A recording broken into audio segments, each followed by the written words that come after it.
Good morning, everyone. Thank you so much for joining us today. Very excited to talk to Mr. Rob Haddock for the second time. Some of you might remember that he was actually on our special edition episode that we had at the beginning of the year on a panel with some other amazing guest speakers as well. But if anybody's noticed a trend, I've had slowly each of those gentlemen back for a full episode because after that, I just realized we had way too much to talk about to let all of them get all their ideas and thoughts out there on the same show. So excited that he is able to join us today. This will be episode 34 of the Meet Me for Coffee podcast. I also just wanted to take a second to say thank you to everyone who listens and tunes in or listens to it recorded. I was just at the TIA 2024 conference in Phoenix, and it was so encouraging and exciting to have so many people mention recent podcast episodes, ask me questions about things they heard on the podcast, and just let me know that they enjoy it and that they're listening. So thank you very much for that. And on that note, I really, really love getting feedback, but people don't always love to just offer up feedback. But I really want you to. So please go ahead and put comments in the comments of this show. You can message me on LinkedIn. I am booking now for the next several months of guests. So I have some more spots open. Still looking for some really awesome guests. If anybody wants to recommend anyone, send that to me in a message. I'll check that out. Good morning, Melissa. I know episode 34. I really don't know how this has already happened. And then good morning, Michael. Thank you for listening. I'm going to go ahead and bring Rob in. I'm done talking. I'm going to let him take over for a second and introduce himself. But Rob, welcome back to the show and thanks for coming. Well, Samantha, thank you so much. I'm very honored to have my own little bit of airtime with you so I can continue to talk about what keeps me involved in this industry. Because it's one of those ones that I can't walk away. 43, over 40 years in supply chain, between planning, logistics, and transportation management. And I was sad to leave, Coke now almost a year ago. But there was a certain portion of the supply chain that I thought I just wanted to stay engaged with. Yeah. And, I've listed it here as boardroom behaviors, and you could call it relationship and efficiency strategies.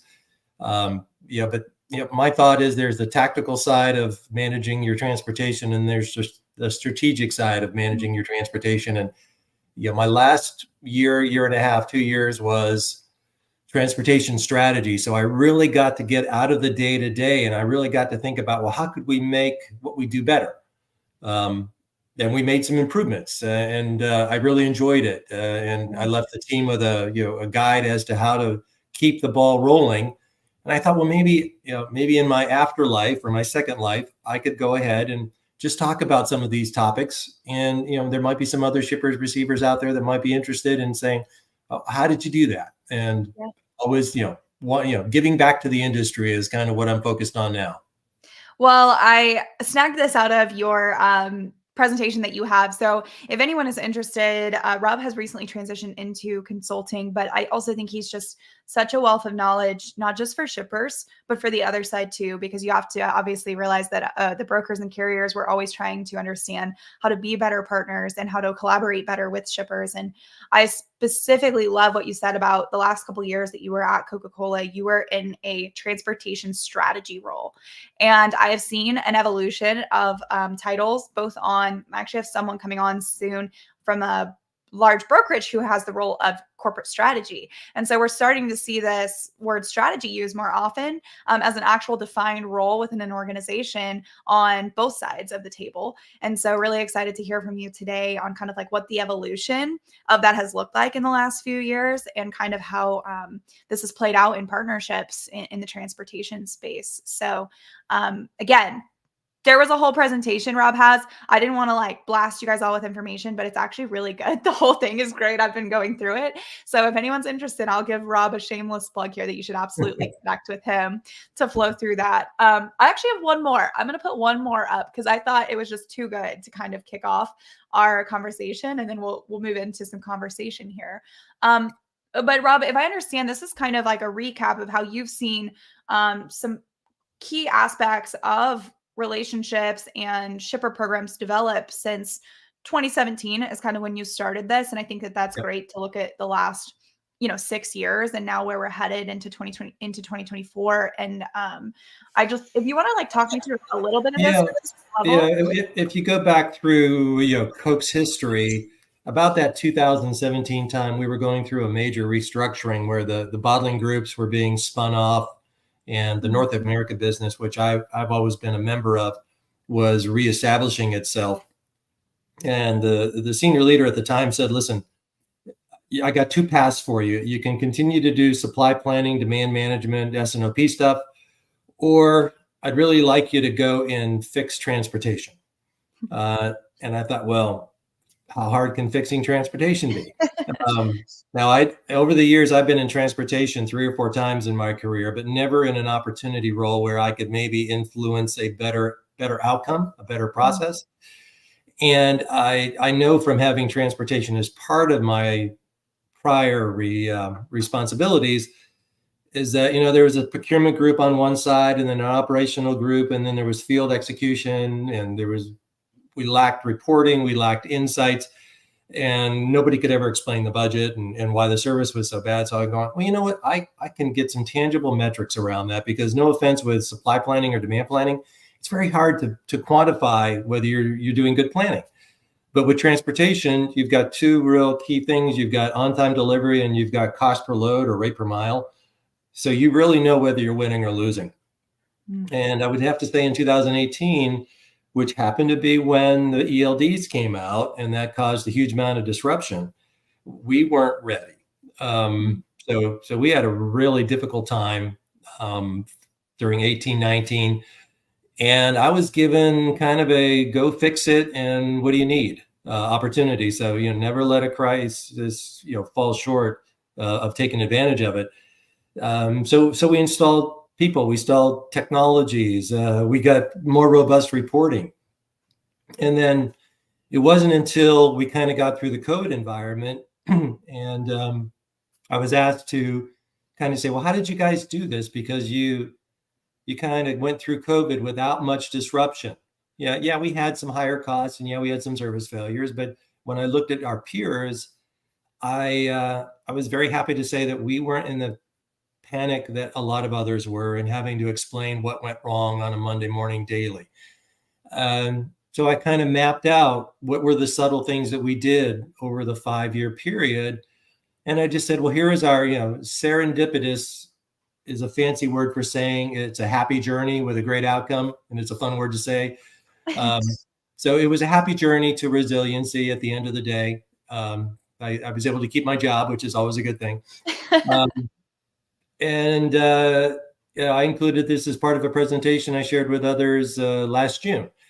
Now, what I think is also interesting is that before I left Coke last June, not only did I have this 5-year look in the mirror, but I left them a 5-year roadmap across a number of different areas to say, okay, this is where we're at, but this is what we should be focusing in on over the next 5 years, ranging from everything from electric vehicles to training the people to more technologies that we should invest in. So it was kind of a going away present, a plan on a page that said, okay, you want to keep the momentum going. And we've got a calm period right now. Let's continue to figure out what we're not doing right and figure out how to correct it. Well, thank you very much for explaining that. And I love the ending there, kind of talking about how you were looking more at the next 5 years and what's to come. Go ahead and take this one down now. And then I want to jump right into talking about what you just ended with there. So talk through all the different current strategies that shippers, and I guess, it impacts the brokers and carriers, but different strategies, techniques, relationship management processes that shippers should be considering in the current market. But then also I'd love to get your thoughts too on the next several years, because I know that in many ways, a lot of these things take time, just like it took you guys time from 18 to 20 to kind of get some things implemented and turned around. But with the larger the organization, especially, the harder it is to make immediate changes. And so on the brokerage side, I've seen this astonishing resiliency in these smaller brokers and carriers because they have the ability to be very flexible and agile very quickly. But then when you see more like these mega carriers, we're familiar with it's harder for them to institute change management or to move quickly and to adopt new technology. And we understand that more if we're a broker or a carrier, but it's really quite the same on the shipper side as well, where sometimes things take a multi-year approach, but you have to start somewhere and you have to start now or you're behind. So Yep. what are some of the things that you see right now that in the current environment and the future environment, let's just talk through some of the areas that you think shippers should be focusing on. Well, and just one caveat, just what I've heard from a lot of carriers is that leadership in shippers changes, especially some of the top levels. And that's why it's really important to have that roadmap in place. I was maybe an anomaly. I got to stay in the role, knowing that eventually I would be stepping away for the organization. So they just kind of left me where I was because I wasn't going to move into another area. But, sometimes I hear from some of our peers is that, someone was in the job for 2 years and then they moved on. If you didn't have a roadmap to fall back on, the next person that comes in may take a different path, which it takes a couple of years to get things really ingrained and people understanding the processes and how you want to behave and the reporting to support it. But what I thought was good for me, Samantha, when I was tasked with just figuring out how to do this, we were fortunate. We're a member of the Gartner community, so they had top 10 best practices for Gartner, and then a lot of interaction with the Transplace team at that time. They also had some of the best practices, and then good friend over Chris Paplis over at MIT. He's doing all kinds of great work on RFPs and what's the best strategies. So we said, okay, what's everybody saying should be the best things to do? And we went ahead and started to do them. And we would explain to senior leadership, this is what we're doing, this is why. Because the other thing you may not realize is that a lot of folks don't understand how logistics works. If you're in a CPG company, there's a lot of focus on the brand side with sales and marketing. Everybody understands that. Everybody kind of understands manufacturing because you want to get as many widgets off the line at the lowest possible cost. Sure. But when you talk about logistics, you've got inbound logistics for materials, or if you're a distributor, you got inbound logistics from a supplier that you're going to then warehouse and then send out, and you have outbound logistics. And you start to explain logistics to some of these folks and they just go glassy-eyed and they're like, just do what you need to do, fix it, right? Or I think a common misconception there is that it's like purchasing a commodity more than a service, right? Yeah, like fixed rate, get the lowest cost you can negotiated and leave it. Yeah. And that's where, thank goodness I had a finance leader who knew logistics or knew transportation. And she would always say, you can't hedge transportation. You can't drive down the cost because you're one of 3 suppliers that are buying bottle caps. Yeah. Right. And I've had some people that were in procurement and go, well, we're Coke. We should be able to leverage the market. I'm going, no, it's an $800 billion market. Yes, we do spend a lot of money, but so does everybody else. So it's, it's not one of those things, and it changes dynamically by all the different markets that are across the U.S. So, we could just spend a lot of time just dissecting, the OD pairs and how they play. But as strategies, we started to separate, I would say, short haul, medium haul, long haul. We got dedicated fleets put in. We leveraged every customer who had a backhaul fleet so we could get their secured capacity. We partnered with fewer carriers. So when I started the journey, the business was probably half the size, but there were 350 different carrier relationships. When I left, the business was more than 3 times, and we'd gotten it down to 70. And maybe 20 carriers managed about 80% of the volume. So, those were some of the strategies over time. But you couldn't just do it overnight. You had to gradually assess what's going on, who are the best partners to work with, turn the quarterly business reviews from looking in the rearview mirror and beating people up about failures to, hey, what are the problems that were causing you as a carrier? How can we jointly figure it out? Do I have a facility that's not doing what it's supposed to? Do I have a certain group of customers that, they've got a few slow spots that takes a long time to get an appointment or to get offloaded? So we kind of started looking at that big holistic and not just daily on price and service, but things that might be influencing negativity in price and service. Yeah. Man, that sounds so simple, but it is so understated in our space when Oh, we think of yeah. KPIs as a report card that we send Mhm. over and it's like a slap on the wrist, do better if they're not good, or hey, you did your job, glad to hear it. Instead of actually using them for what I think they should be intended to be for, which is okay, you struggled, why did you struggle? And the honest answer might be that there's a problem with they're not doing what they're supposed to be doing. But that'll come out in a conversation, right? But so often I remember, as a broker going into these QBRs, having to kind of be ready to defend ourselves and show them like, well, actually we weren't able to do that because of this and this. But I don't think it should be like that defensive position, right? It should be that collaborative conversation on Mhm. what was the issue. And then oftentimes, if you can actually eliminate the cause of those issues, it gives increased efficiencies to both the shipper and that broker or carrier and improves the network for everybody. And I think that, the real secret is getting down to the tactical lane level. Because whether you've got 100,000 shipments or a million shipments, it's that combination of each one of the success of each one of those shipments that rolls up. Because senior leadership and finance may be just looking at things at a big holistic picture. Did you make the month or not? Mm-hmm. Well, if you want to explain why you made the month or you didn't, you need to have the lane level details to say, okay, here are the 5 lanes that didn't do as performed. And what am I going to do differently about those 5 lanes going into the future? So you've got to do the corrective actions, and then get ahead of it and try something different the next time around. I have a question for you Yeah. because you talked about how you guys were working to reduce the number of providers you had pretty significantly. I think that was actually something that across the board after things calmed down from COVID, everyone started working to reduce the fluff, for lack of a better word, that they had added when they had no choice but to take on anyone Mhm. with capacity during the pandemic era there.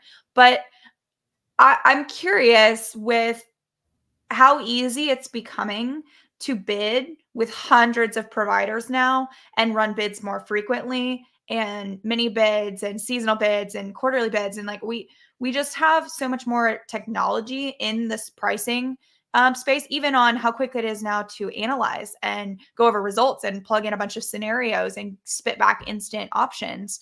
um, I feel like if we're not careful, it starts to take on a very transactional feel now. If Mhm. if we're running these large RFPs and we're inviting hundreds of people to participate and we're going through all these pricing combinations. So, how do you still as a shipper balance making sure that you are doing your due diligence from a pricing and market standpoint, but you're not making all of your partners feel like they're just a number or a transaction that they're Yeah, engaged? I think it's understanding. I mean, if you're in the CPG space, you got a high service requirement, whether it be food service or the grocery retail side of things. Even us supplying our bottler network, there was a high service.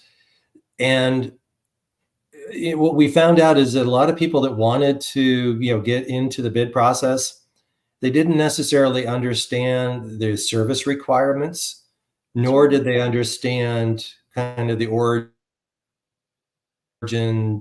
destination characteristics. The low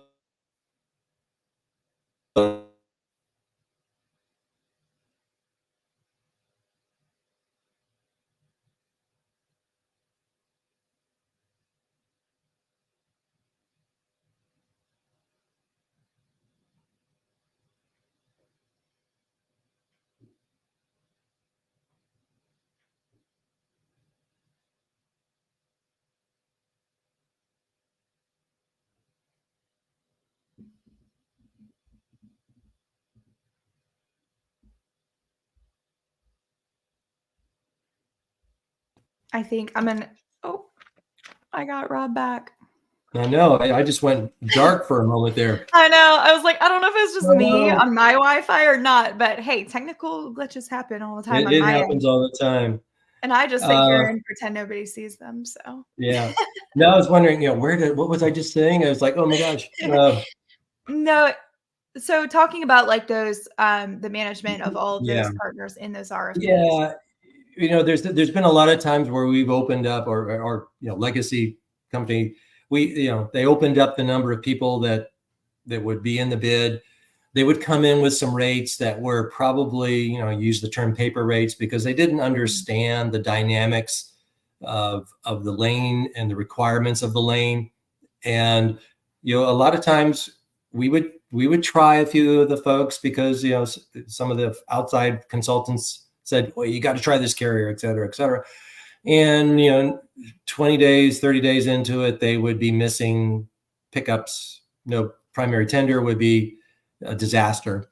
On-time delivery wasn't performing. And so it's like, let's just stop chasing this low cost option, because we've got tried and true carriers that are working these lanes. They know the routines. They've got a network that's set up that we can take advantage of the efficiencies that they're gaining, because maybe they've got another shipper in their network that is, creating the continuous loop for the driver. And there might be a few folks that we try and bring into a bid nowadays, but it's not this all are welcome. You've got to have differentiation. You've got to be able to do track and trace via Forkites or Project 44. You got to have the technology to make sure that you know how to service somebody like a Coca-Cola or another high-profile CPG company. So building on this, I think that first of all, I love that answer and I love that approach. I think that is like the right answer, where just because we can open this up to anyone doesn't necessarily mean we're doing ourselves a service to do that.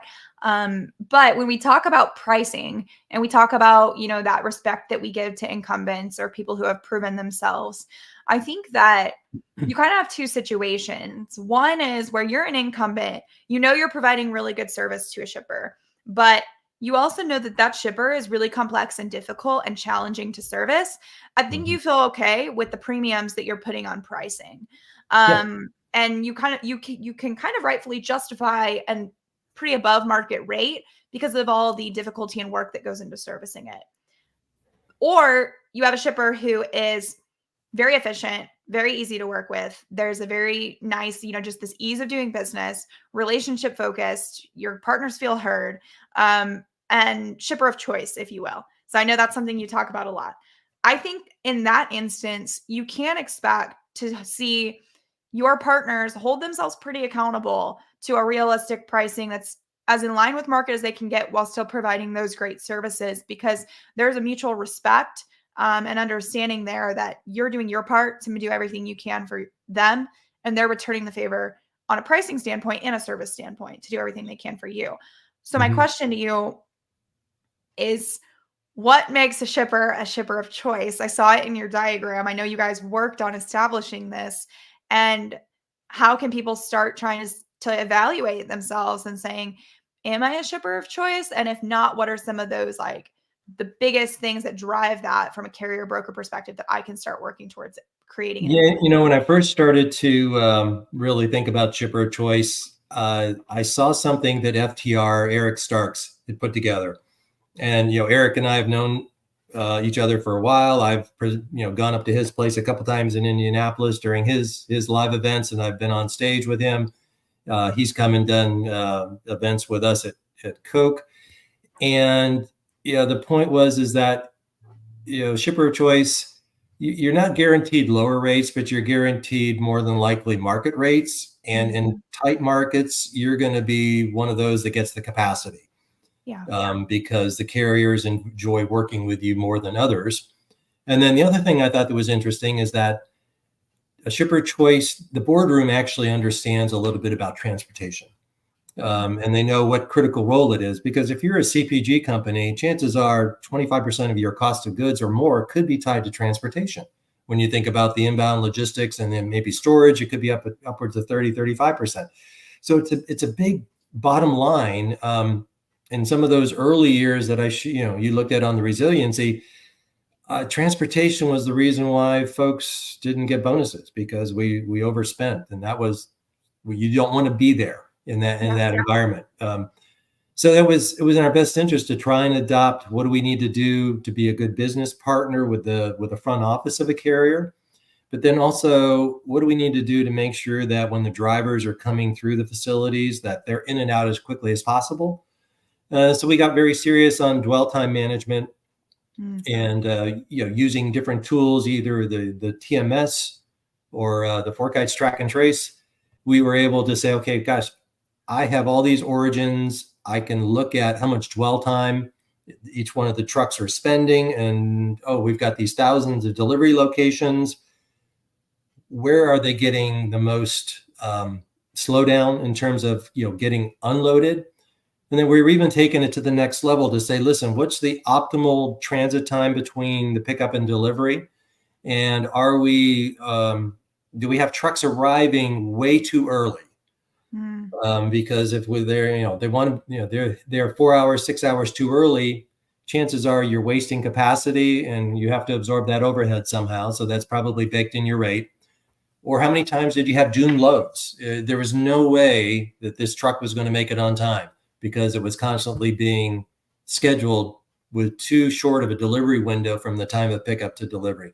Rob, I've actually never heard of a shipper trying to step into the space of like calculating transit and this is new to me. Like I know we do it as a living, brokers and carriers. We're always trying to advocate for ourselves, but I can only imagine what it would be like if your shipper partner is also very aware of how these trucks are operating and their transits. Well, for us, if we're late to, if you're late to a CPG delivery, you're going to be penalized. So it's in your best interest to make sure that you've got enough buffer time built in to make that delivery a success, but you don't want to have too much. I always use the example, in today's world, you don't necessarily go to the airport 4 hours in advance. You've done what you can to get your TSA or your clear. So you want to time it just right, because it's the equivalent of sitting in the general boarding line for countless hours, and that's just kind of a waste. We get I'm the queen of timing it just right, a little too close, a little too close to just right. So the technology is there for a shipper to really understand by load or by lane or by carrier partner, have I got this really balanced? Have I got it figured out? Or do I need to go back upstream to my receiving docks or my shipping docks and say, hey, I need a little more flexibility. Do I need to go to drop and hook versus live, et cetera, et cetera? It just opens up that next wave of what do I do differently?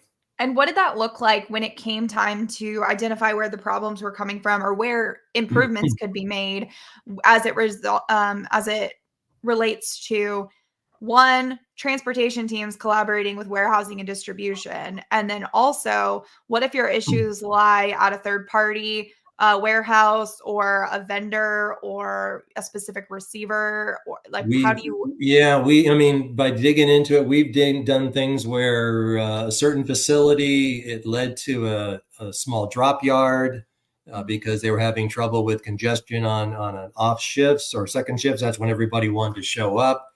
In some facilities, it was improving the access points into the facility just to get them through more efficiently. One year we brought our key carriers to there's a small retailer in Northwest Arkansas we were having trouble with. And we brought all those key carriers and we did something called a whack-a-mole, where we sat down and we mapped out what happens when an order hits our system. And we were finding out that sometimes our own system was delaying the ability for the order to go over to the carrier, which then delayed the delivery appointment process, which then eventually led to late deliveries. Wow. So, there's answers out there if you take the time to just kind of step away and look at what do you want it to look like when you're done. I always think about, don't the forest and the trees. Well, you have to look beyond the forest to see where your destination should be, and then engineer a pathway to get there. Yeah, I think we live in the chaos so much every week, right, in this space. And even when it's not chaotic, we just kind of take a deep breath and hope everything stays the same for a while, instead of saying, okay, what are the issues we're struggling with, and I think that's perfect. What's the outcome we want? Now walk through everything that happens before we can get to the end result that might determine if it is the way we want it to be or not. and really pull that apart with your suppliers. But I think the key there is you had to bring in your suppliers. You guys could have sat down and gone through your internal processes yourself. And I'm sure you could have maybe learned something more about what you're doing. But sometimes all it takes is having that other person in the room to say, well, wait a minute, when you do that, that's what it's doing for us. And really bringing everybody together to be able to think through those collaboratively. When you don't bring your suppliers in for their input, all of a sudden you don't believe you're the problem. When in many cases you can be the problem. You just need your carriers, your partners to say, and they're too kind. I've always told the carriers, hold the shippers accountable, because you're too nice to us. Don't take it on the chin like you guys do. If we're doing something wrong, make sure you amplify the fact that the ripple effect that it's creating. Yep. So Rob, we're gonna run out of time. We'll go over a little bit here, but I wanted to ask you something about kind of where we are right now, and then a little bit future looking as well. I personally cover obviously freight market conditions, and I know we like to talk about this too, and try to prognosticate on what may or may not be happening. But even just this week, I saw a couple people a post that had a lot of dialogue around how people just aren't seeing any indicators that there's going to be any type of like major shift or change in the market conditions for the rest of 24. Even if we start to see this change here at the end of Q2, a lot of people are calling for it to be a very long, like gradual increase in rates or change in conditions. So that being said, I think there's already more people starting to pack it in for 24 and say, oh, like we'll get through 24. Okay. And 2025 might be a different story. But what would your advice be to the shippers specifically right now?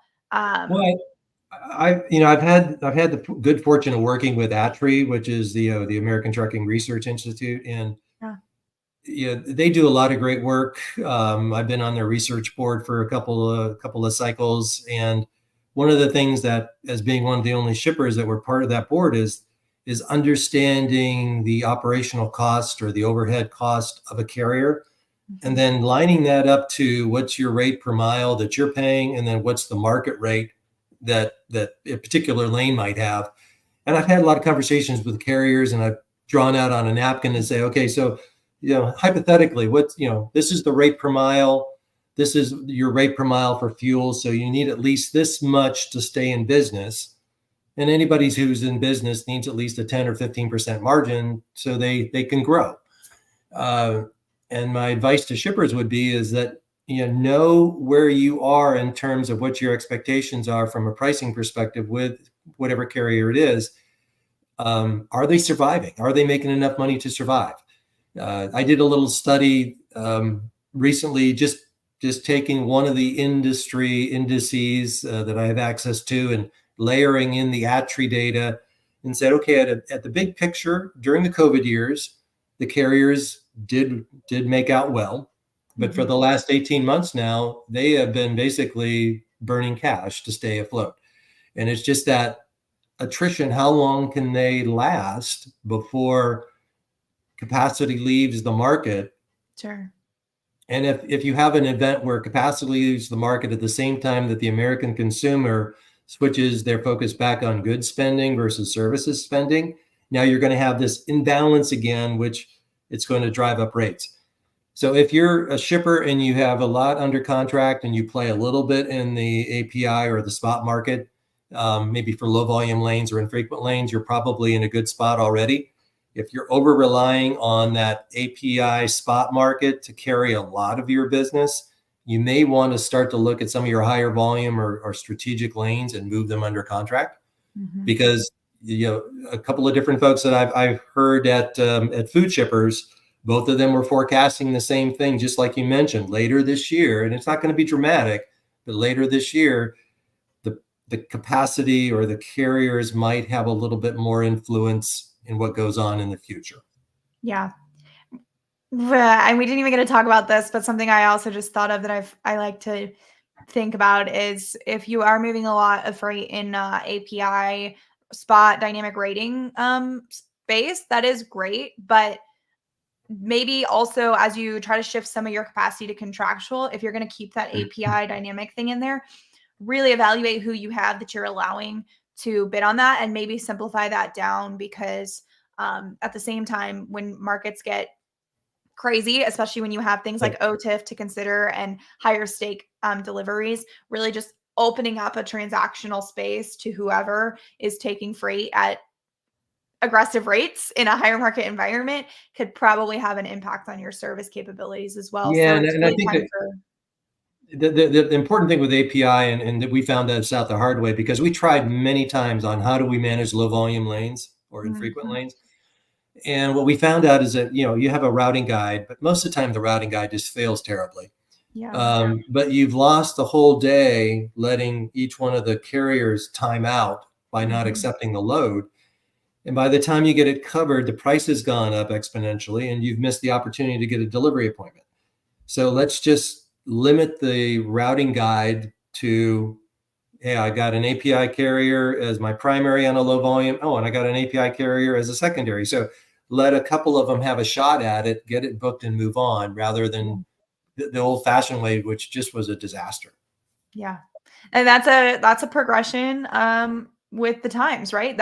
Hey, this technology became available to us and we adopted it, and it allowed our business to operate more efficiently and reduce costs spent on non-compliance, non-conformance, things you can't even control, right? Like some things are out of your control in those situations, but instead of just, like you said, ending up with less than ideal appointment times, already, doomed transits and things like that. Like let's use technology to prevent that as much as we can. Yeah, what I found out is that, a little bit of premium on a lane was a far better choice than having the loads continuously not get there, because not only does it impact, maybe penalties up front for late deliveries, but what we always found out is, or we said, listen, when the sales team goes in to maybe sell in a promotion or sell in a new item, let's not have the buyer talk about our poor service already. Let's not even put that on the table. So we got to make sure we get those deliveries there on time. That way the commercial side can sell and they're not in there defending supply chain's poor service. They're selling product. And that's the cost of non-compliance, right? Non-conformance. That's right. Yeah. It's not just in transportation. That's an excellent point. Your sales teams, they go in to negotiate new promotions and contracts, and if they try to leverage poor transportation service as a reason why you should sell into them at a lesser rate, like that needs to be somehow captured and technically applied back to transportation as a failure there. But we obviously don't usually have those sophisticated processes to do that. It's more of a, do we hear of it? Do we know of it? But again, that is that. Am I going to pay 5% more on some of these lanes above market on every single shipment? But at the end of the day, I didn't every ninth one that wasn't 35% over market, we came out ahead because we didn't have that price of nonconformance and we didn't have issues in other divisions within our business. Transportation, like the cost of nonconformance, is not isolated to the transportation division and department. Not at all. Nope. Yeah. My point with the buyer is that, a buyer would say, why should I buy something new from you? You can't even deliver on the promise you made last time you were here. Yeah. Yeah. That's good. Okay. We're going to end on that note because we have to. But if anybody wants to connect with Rob, he is on LinkedIn. He would love to hear from you. I know that he's a wealth of knowledge.